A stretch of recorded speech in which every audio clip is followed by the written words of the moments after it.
Welcome to জেমসের classes. আজকে নিয়ে আসছি নাম্বার সিস্টেমের ফেজ 2, যেখানে আমরা 13 নম্বর থেকে শুরু করেছি। এর আগে আমরা 11 নম্বর 12 নম্বর করেছি, 12 নম্বর শেষ করেছিলাম। আমি 13 নম্বর থেকে আজকে শুরু করছি। যেগুলো পরীক্ষায় হুবহু কমন আসে, যে কোনো পরীক্ষায়, কেন্দ্র থেকে রাজ্য সরকারের প্রত্যেকটি পরীক্ষায় নাম্বার সিস্টেম থেকে আসেই আসে। তাই নাম্বার সিস্টেম বাদ দিয়ে আমাদের পড়াশোনা করলে চলবে না। নাম্বার সিস্টেম খুব ভালো করে করতে হবে। যে অঙ্কগুলো পরীক্ষায় প্রচুর আসে, খুব কমন অঙ্ক, সেই অঙ্কগুলোই করাচ্ছি। প্লাস ডিটেলসে যে ধারণা তোমাদের দরকার সেগুলো দিয়ে দিচ্ছি। তোমরা ক্লাসটা ফলো করে যাও, শেষ পর্যন্ত দেখবে, কোনো স্কিপ করবে না। এর পরবর্তী ধাপে আরো ভালো ভালো অঙ্ক নিয়ে আসবো, যে অঙ্কগুলো প্রত্যেকটি পরীক্ষায় কমন আসে। দেখো 13 নম্বর অঙ্ক দেখো কি আছে না, 1+2+3+4+5 ডট ডট দিয়ে দেওয়া আছে 100 পর্যন্ত, প্লাস আবার 99 98 ডাউনে যাচ্ছে। কত পর্যন্ত যাচ্ছে? 3 2 1 1 পর্যন্ত যাচ্ছে। তাহলে কি করবে না, আমরা আগের দিন করেছিলাম, কি করেছিলাম না, 1 থেকে 100 পর্যন্ত সংখ্যাগুলির যোগ করেছিলাম। জানি আমরা এখানে দুটো পেজ করে নেবে, 1 থেকে 100 পর্যন্ত যোগ করবে, আবার এদিক থেকে 1 থেকে 99 পর্যন্ত যোগ করবে। এই দুটো যোগ করলেই তোমাদের উত্তর হয়ে যাবে। তাহলে কত হচ্ছে? 1 থেকে 100 পর্যন্ত স্বাভাবিক সংখ্যার যোগফল কত হয় আমরা জানি, আগের দিন করেছি। 100 ইন্টু 101/2, 2×50 100 দিলে কত হচ্ছিল এটা? 5050। এরপরে দেখো এদিক থেকে দেখো 1 থেকে কত পর্যন্ত আছে? 99 পর্যন্ত। যোগ করলে কত হবে? 99 ইন্টু 100/2, 2×50 100। গুণ করলে কত হবে? 5 9 45 5 হাতে 4, 5 9 45 4 49, এটা 0। এখন এই দুটো যোগ করে দেবো, 1 থেকে 100 আর এদিকে 1 থেকে 99 পর্যন্ত। যোগফল দুটো কত হচ্ছে? একটা হচ্ছে 5050, একটা হচ্ছে 4950। যোগ করলে কত হবে? যোগ করলে হয়ে যাবে 10,000। উত্তরটা আমার হয়ে গেল কত? 10,000 অ্যান্সার হয়ে গেল। এরপরে দেখো 14 নম্বর অঙ্ক, খুব ইম্পর্টেন্ট অঙ্ক। কি আছে না, 1 square plus 3 square plus 5 square plus 7 square. তো আগের দিন করেছিলাম স্বাভাবিক সংখ্যাগুলির বর্গের সমষ্টি, অর্থাৎ 1 2 3 4 5 সবগুলির স্কয়ার ছিল। কিন্তু এখানে কি আছে, বিজোড় সংখ্যাগুলির বর্গের সমষ্টি। বিজোড় সংখ্যাগুলির বর্গের সমষ্টি সূত্র কি? বিজোড় সংখ্যাগুলির বর্গের সমষ্টি সূত্র হচ্ছে n into n plus 1 into n plus 2/6। n বলতে কত না, n বলতে লাস্ট ডিজিট যেটা আছে সেটাই n। nটা হচ্ছে বসিয়ে দিই, 19 গুণিত 1 বেশি মানে 20 গুণিত 2 বেশি মানে 21। তাহলে 19 গুণিত 20 গুণিত 21/6। 2 10 20, 2 3 6, 3 7 21, 19 7 133, একটা 0, 1330 আমার অ্যান্সার হয়ে গেল। তারপরে দেখো 15 নম্বর অঙ্ক, 2 square plus 4 square plus 6 square plus 8 square দিয়ে দেওয়া আছে কত? 28 স্কোয়ার পর্যন্ত।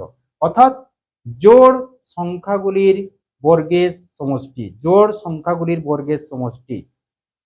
সেই সেম সূত্র যাবে, n into n plus 1 into n plus 2/6। n বলতে কত? Last digit. তাহলে কত হবে? 28 ইন্টু 1 বেশি 29, 2 বেশি 30, 28 ইন্টু 29 ইন্টু 30/6, 30 3 2 14 14 28, 126 6 হাতে 12, 2 28 12 40, লাস্টে 0, 4060 আমার অ্যান্সার হয়ে গেল। এরপরে আমরা চলে আসবো 16 নম্বর অঙ্কে চলে আসবো।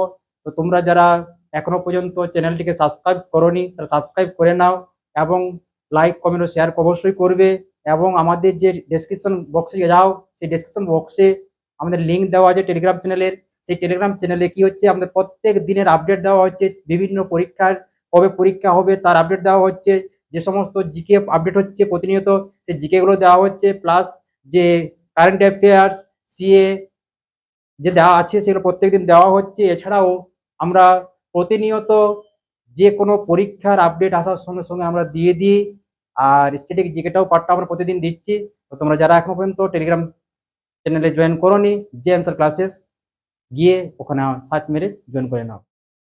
চলে এসেছি 16 নম্বর অঙ্কে। তো এর আগে আমি করালাম 15 নম্বর পর্যন্ত অঙ্ক। এই 15 নম্বর অঙ্ক পর্যন্ত যারা এখনো পর্যন্ত দেখোনি তারা অবশ্যই দেখে নেবে, কারণ প্রিভিয়াস যে অঙ্কগুলো করিয়েছি সেই অঙ্কগুলো না দেখলে পরবর্তী ক্লাসগুলো বুঝতে পারবে না। যারা এখনো দেখোনি তারা অবশ্যই আগের অঙ্কগুলো দেখে নেবে, আগের ক্লাসে যেগুলো করিয়েছি অবশ্যই নাম্বার সিস্টেম অঙ্কগুলো দেখে নেবে। চলে আসছি 16 নম্বর অঙ্কে। দেখো কি দেওয়া আছে, 34 plus 35 plus 36 plus 37 plus dot 43। 10টি সংখ্যা দেওয়া আছে, পরপর 10টি সংখ্যা দেওয়া আছে, তার যোগফল কত? পরপর 10টি সংখ্যার যোগফল কত? পরপর 10টি সংখ্যার যোগফল কত বের করতে বলেছে। তো কি করবে, ট্রিক্স অ্যাপ্লাই করলে 10 সেকেন্ডও লাগবে না। যদি ট্রিক্স অ্যাপ্লাই করো তাহলে 10 সেকেন্ডও লাগবে না। কি করবে না, ছোট সংখ্যার সঙ্গে ছোট সংখ্যার সঙ্গে কি করবে না 4 যোগ করবে, 4 যোগ করে কত হচ্ছে শেষে 5 বসিয়ে দেবে। 4 যোগ করে শেষে 5 বসিয়ে দেবে, এর তোমার উত্তর হয়ে যাবে। 4 যোগ শেষে 5, 4 যোগ শেষে 5, ছোটটির সঙ্গে 4 যোগ করবে, শেষে 5 বসিয়ে দেবে, উত্তর হয়ে যাবে। এখন নেক্সট অঙ্কে দেখো, 66 প্লাস 67 প্লাস 68 করে দেওয়া আছে কত 75। 10টি সংখ্যা দেওয়া আছে, পরপর 10টি সংখ্যা দেওয়া আছে, তাহলে কি করবে, ছোটটার সঙ্গে 4 যোগ করবে, তাহলে কত হচ্ছে না 70, লাস্টে 5 বসিয়ে দেবে, উত্তর হবে। তারপরে অঙ্কটা দেখো, 82 প্লাস 83 প্লাস 84 করে এরকম দেওয়া আছে, 91 পর্যন্ত দেওয়া আছে। 10টি সংখ্যা দেওয়া আছে, পরপর 10টি সংখ্যা কি করবে, ছোটর সঙ্গে 4 যোগ করবে আর শেষে 5 বসিয়ে দেবে, দিলেই উত্তর আমার হয়ে গেল অ্যান্সার। 10 সেকেন্ড, 10 সেকেন্ডও লাগবে না। তোমরা যদি প্র্যাকটিস করো 2 সেকেন্ড থেকে 3 সেকেন্ড। এখন অঙ্কগুলো যদি কম সময়ের মধ্যে করতে পারো তাহলে কি হবে, তাহলে পরীক্ষায় তোমাদের নাম্বার বেশি অ্যাচিভ করা সম্ভব হবে। না হলে কাট অফ মার্কসে তুলতে পারবে না। অঙ্ক না করলে, টাইমের মধ্যে অঙ্ক না করতে পারো, কিছু অঙ্ক তো তোমাকে শর্ট টাইমের মধ্যে করতেই হবে।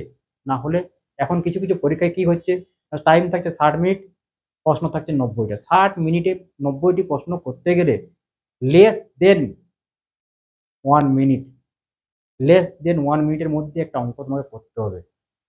তাহলে শর্ট ট্রিক্স তোমাকে অ্যাপ্লাই করতেই হবে। অ্যাপ্লাই না করলে তুমি কাট অফ মার্ক পৌঁছাতে পারবে না। কাট যে কোনো পরীক্ষায় এখন পাস করতে গেলে কাট অফের থেকে মিনিমাম 5-10 বেশি পেতে হবে। তো দেখো কাট অফ হয়ে গেল, এরপরে আমরা চলে যাবো নেক্সট পেজ চলে যাবো। এরপরে চলে এসেছি আমরা 19 নম্বর অঙ্কে। প্রথম 5টি মৌলিক সংখ্যা সমষ্টি কত? প্রথম 5টি মৌলিক সংখ্যা সমষ্টি কত? তাহলে কি করবে, মৌলিক সংখ্যাগুলো পরপর 5টি সংখ্যা লিখবে, যোগ করবে। তাহলে প্রথম 5টি মৌলিক সংখ্যা কি হবে না 2 হবে প্রথমে, তারপরে কত হবে 3 হবে, তারপরে 5 হবে, তারপরে 7 হবে, তারপরে হবে 11 হবে। এগুলো যোগ করলে উত্তর। প্রথম 5টি মৌলিক সংখ্যা হলো 2, 3, 5, 7, 11।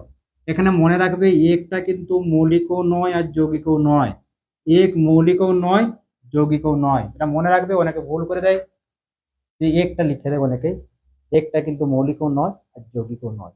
তো যোগ করলে কত হচ্ছে 2, 3, 5 মানে 10 আর 17, 17, 11 কত হচ্ছে 28। 28 আমার উত্তর হয়ে গেল। এরপরে দেখো 80 থেকে 90 এর মধ্যে অবস্থিত, 80 থেকে 90 এর মধ্যে অবস্থিত মৌলিক সংখ্যাগুলির সমষ্টি কত? 80 থেকে 90 এর মধ্যে অবস্থিত মৌলিক সংখ্যাগুলির সমষ্টি কত? তো 80 থেকে 90 এর মধ্যে মৌলিক সংখ্যা কি কি আছে, 83 আছে, আর হচ্ছে 89 আছে, আর কোনো নেই। 80 থেকে 90 এর মধ্যে আর কোনো মৌলিক সংখ্যা নেই। এদের যোগ করলে কত হচ্ছে, যোগ করলে 9, 3, 12, 2 হাতে 1 আর 16 কে 17, 172 আমার উত্তর হয়ে গেল। এখানে অনেকে 87টাকে ধরে নেয় মৌলিক সংখ্যা হিসাবে, কিন্তু 87টা মৌলিক নয়। 87 মৌলিক নয়, 3 দিয়ে ভাগ কেটে যায়, 3 দিয়ে বিভাজ্য হয় 87কে। এরপরে দেখো 21 অঙ্ক। 21 অঙ্কটা তোমরা দেখো কি আছে। তো যারা এখনো পর্যন্ত আমাদের টেলিগ্রাম চ্যানেলে জয়েন করোনি তারা অবশ্যই জয়েন করে নেবে, কারণ আমরা সেখানে প্রত্যেক দিনের আপডেট আমরা দিই, কখন কি পরীক্ষা আসছে সেই পরীক্ষার আপডেট দিই। তৎসহ আমরা কি করি না, বিভিন্ন যে স্ট্যাটিক্স জিকে আছে জিকে পার্টটাও দিই এবং কারেন্ট অ্যাফেয়ার্সের পার্টটাও আমরা প্রতিনিয়ত দিয়ে থাকি। যারা এখনো পর্যন্ত টেলিগ্রাম জয়েন করো নেই, সেখানে জয়েন করে নেবে, আমাদের ডিসক্রিপশন গিয়ে লিঙ্ক দেওয়া আছে, সেখানে তোমরা জেমসের ক্লাসেস জয়েন করে নাও টেলিগ্রাম চ্যানেলে। দেখো 21 নম্বর অঙ্ক কি আছে, দুটি সংখ্যার যোগফল দেওয়া আছে 120 এবং পার্থক্য দেওয়া আছে 40। দুটি সংখ্যার যোগফল 120, পার্থক্য 40 হলে সংখ্যা দুটি কি কি? যোগফল দেওয়া আছে, পার্থক্য দেওয়া আছে, তাহলে বড় সংখ্যা কি হবে না, বড় সংখ্যা হবে যোগ করে 2 দিয়ে ভাগ, 120 যুক্ত 40/2 দিলে কত হচ্ছে 160/2, দ্যাট ইজ ইকুয়াল টু 80 হচ্ছে আমার বড় সংখ্যাটা। আর ছোট সংখ্যাটা কি হবে না, বিয়োগ করে 2 দিয়ে ভাগ, ছোট সংখ্যা সমান হচ্ছে বিয়োগ করে 2 দিয়ে ভাগ, 120 থেকে 40 বাদ দিবে, দিলে কত হচ্ছে, এটা হচ্ছে 80 হচ্ছে, 80/2 সমান হচ্ছে 40। তাহলে বড় সংখ্যা হলো আমার 80, ছোট সংখ্যা হলো 40, দুটি সংখ্যা বেরিয়ে গেল। তো এই ধরনের অঙ্ক পাওয়ার জন্য, চ্যাপ্টার ওয়াইজ অঙ্ক পাওয়ার জন্য প্রত্যেকটি চ্যাপ্টার পুঙ্খানুপুঙ্খভাবে সিলেবাস ধরে ধরে যে সমস্ত চ্যাপ্টারগুলি আছে আমরা প্রত্যেকটি চ্যাপ্টার আলোচনা করব, তোমরা সঙ্গে থাকো। আর ভিডিওটি অবশ্যই যদি ভালো লেগে থাকে লাইক কমেন্ট শেয়ার করবে। সবাইকে ধন্যবাদ।